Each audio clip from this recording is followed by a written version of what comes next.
Can't believe they tried this. It's crazy.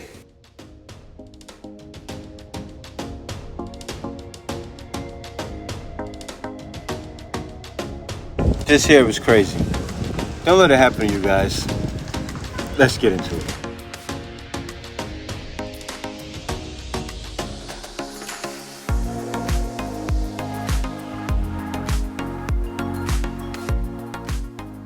Hey guys, welcome back to another video. Let's get right into it. Welcome to the Philippines. This is something you guys probably won't do, but I'm gonna get into a little bit so you guys know. All right, most of you know this, but also I'm gonna get into what's a safe amount. Let's get into that more now. What happened was these two Japanese guys came in through the airport. Now, they went through the Bureau of Customs first.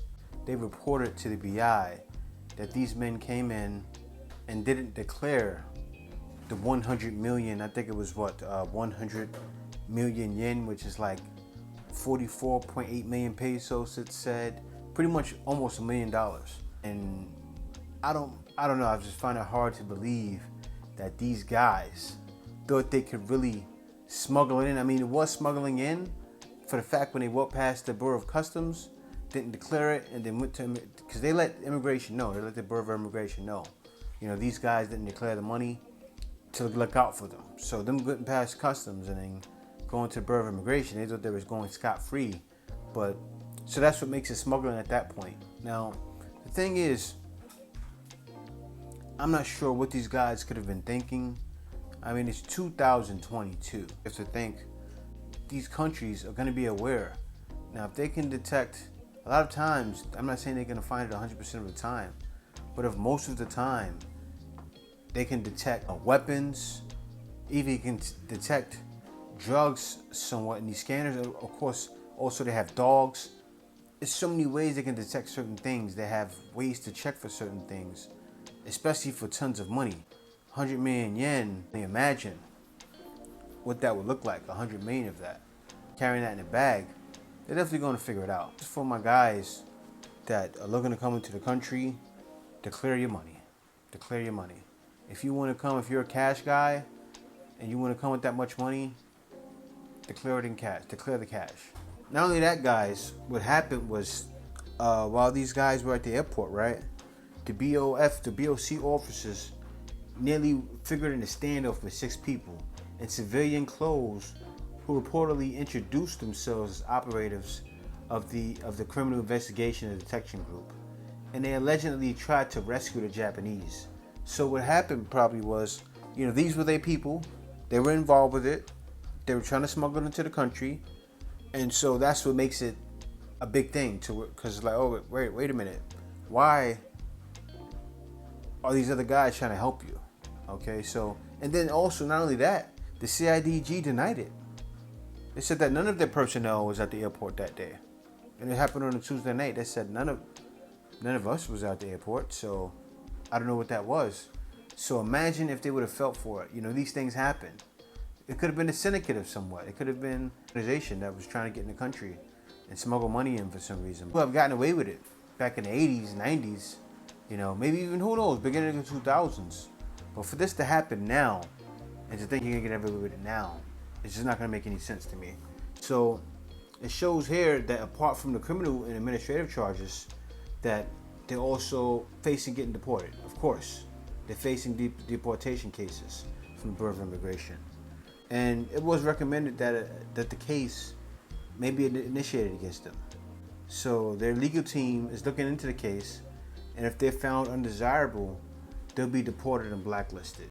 Blacklisted from the Philippines, there's no coming back. And the Philippines is really cracking down, especially since the borders are open now. They're really cracking down on making sure everyone that's in the country is wanted here in the country, because it's happening. If you have any serious felonies in the States, they're getting you out of here now. 2021, they've gotten out 1,300 undesirables. It was even more than that.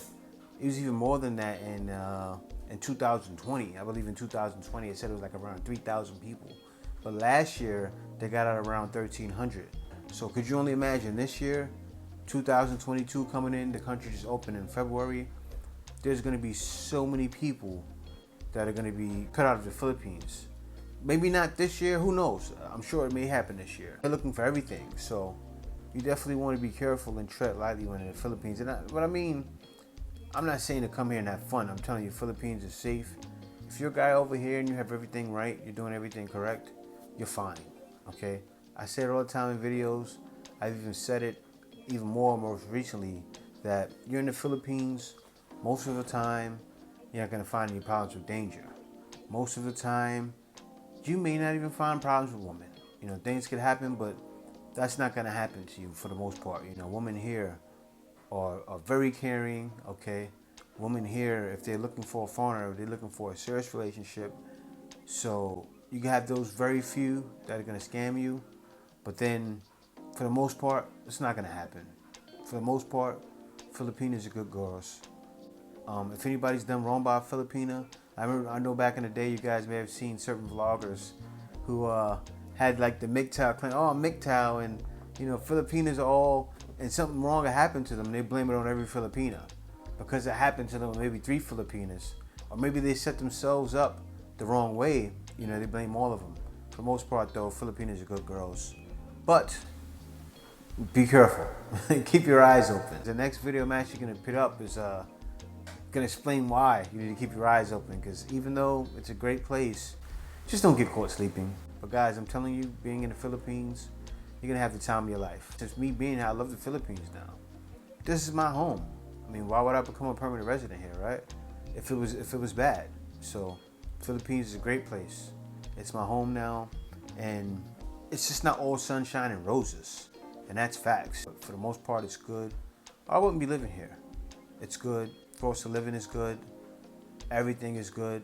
The people are good. This is one of those places, I talk about a lot in my live stream. You know, this is one of those places where when things are down, when things are all the way down, you don't have to worry about people necessarily running in your house and things like that, because a lot of Filipinos are already used to hardship, used to all of the hurricanes, and not even only hurricanes, the typhoons, earthquakes, so many things that happen with Filipinos. Seems like they're down and out, but then they always bounce back. Filipinos always bounce back. Is it the Bahala Na attitude? Yeah, somewhat, yeah. But is it a bad thing? I don't think so. I think if you're around a group of people that just stay happy and always find a reason to smile, that would be a place you want to be when things are bad. Because a lot of times, where a lot of you guys are coming from, once it goes bad and super bad there, you guys see it already in the news in other countries. As soon as it goes bad, it's just bad. Here, people can deal with it a little bit better. But guys, the amount you can bring, if you're a traveler anywhere, you can bring 10,000, okay? 10,000 you can bring in, no problems. Now, you can bring in more than that, just declare the money, guys. That's all I ask. Declare the money. Make sure you're situated. You don't want to get to the Philippines and then hate the Philippines, because that's what'll happen. Like I had my guy, he's booked a consultation with me yesterday, and he asked me for all the information I needed. He needed. Now the reason why he did that, he just wanted to make sure, okay? He just wanted to make sure that, okay, I got everything right. I know I need this, I know I need this, I know I need this. There was an issue, a lot of people have been having issues with coming in through Cebu. Now with coming in through Cebu, guys, reach out to someone out here. Try and get contact with someone out here. I know right now in the Philippines, you can't even say, even if Cebu was letting people in, right? For some airports, you can't even get to the Philippines. The reason why you wouldn't be able to get here, because the airline may not let you on if you're not vaccinated. So that's what happens too. Now, that's the thing you gotta think about. Right now is not a time to travel around the world while unvaccinated. So that's how the world is.